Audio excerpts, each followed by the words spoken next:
I'm Judy Shaw for NYC Floor Talk.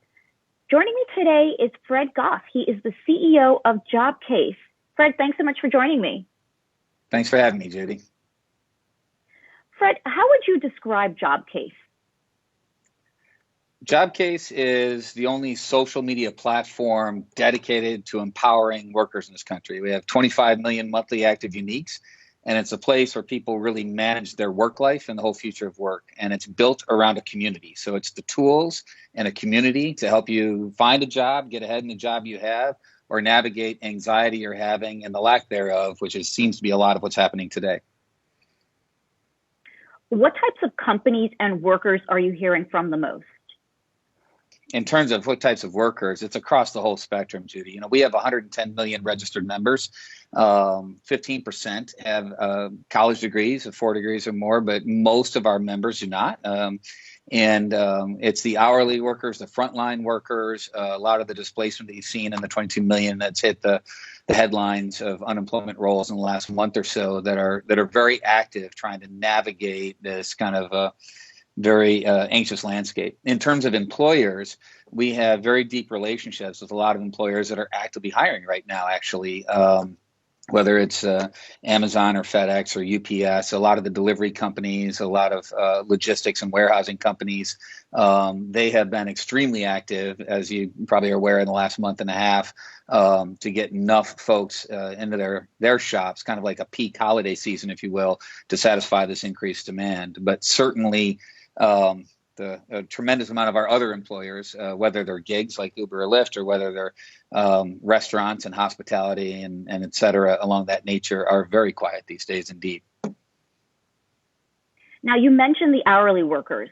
What do you believe is impacting them the most around COVID-19?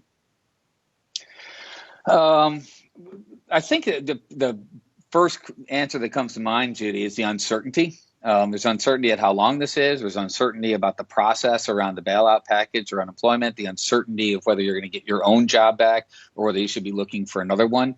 The thing that lands very specifically for hourly workers is uncertainty around benefits.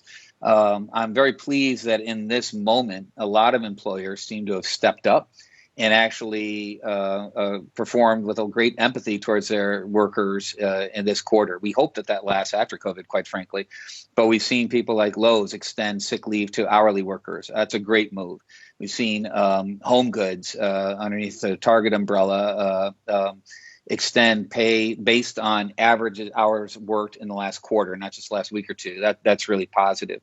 But I think that the more tactical thing that has people concerned is benefits, because quite often hourly workers in frontline don't enjoy the kind of level of security in that regard that a lot of salaried employees typically have. Right. How do brands value stakeholders as much as shareholders?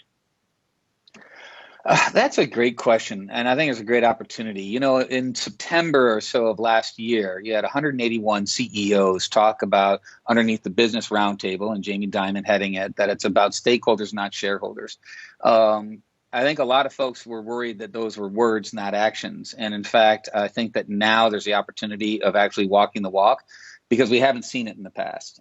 Even JP Morgan themselves, in the year that they talked about that, had $40 billion of shareholder buyback. But they could have taken just 20% of that and given $30,000 plus to every single employee as a windfall employee shareholder.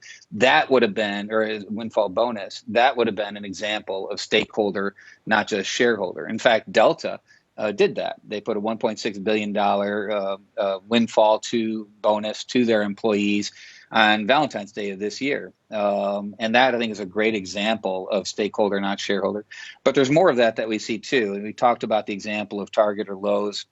In this moment, as we see people increase the living wage, as Target increased $2 to people working in their shop, as we see benefits get extended to contract workers, as well as temporary workers, as well as to hourly workers, those kind of moves, that's what we're talking about, I think, when we say stakeholders, not shareholders. And this empathy we're seeing about putting people first, which is just so critically important, as COVID accelerates a lot of things that are currently covered by the rubric of future of work, into the now of work. A lot of this empathy we're seeing the C-level suites and boardrooms bring towards our employees, we sure hope that it remains on the other side of this health crisis so that that becomes the new norm in how we're balancing stakeholders and shareholders in general. Okay, and finally, how do you think companies need to respond now, and what should they consider for longevity post-COVID-19? Yeah, it's a good question. I think similar to the things we talked about. I think if they think about elements about the future of work that's being accelerated on the other side of this, there is a tendency for AI-based automation, or even automation in general. It doesn't have to be artificial intelligence. We need to think about that as tasks, not jobs. We need to think about, as we move towards more fungible labor on-demand marketplaces, and a big shift on the other side of recessions is always towards 1099 or temporary workers, not W-2 or full-time. We need to think about extending benefit umbrellas to that larger landscape, not just full-time W-2 employees. I think that when we think about living wage issues, it's understandable that not every job in this country is going to be a living wage on day one, but moving towards better balance between shareholder value and worker value, like we've seen with wages be increased during this crisis, let's keep those wages up a little bit on the other side. And what's even more important is to make sure that we think about a path to upward mobility.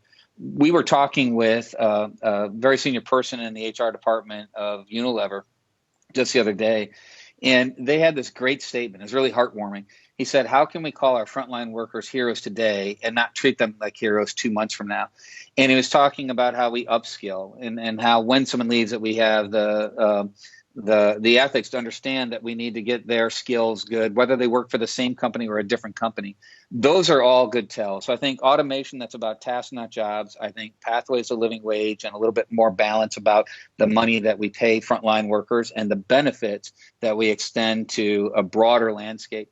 The last thing I'd say before we stop is the other thing that companies can do that's going to be really important, I think really important on the other side of this crisis, is let's not make job requirements hurdles to extending out how many people can come in. This happened at the last recession, where job requirements started putting degrees in for jobs that don't really require degrees.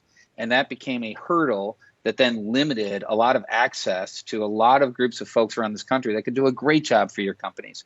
And so let's fight that urge to raise the hurdle on who we're going to accept as an application on the other side of this, because there's an awful lot of fantastic people that are able to be hired that might not have a college degree, that can do the job really, really well. Let's give them a shot too. Great. Well, Fred, thank you so much for joining me on NYSE Floor Talk. Thank you, Judy. Stay healthy, be good. Bye-bye. You too.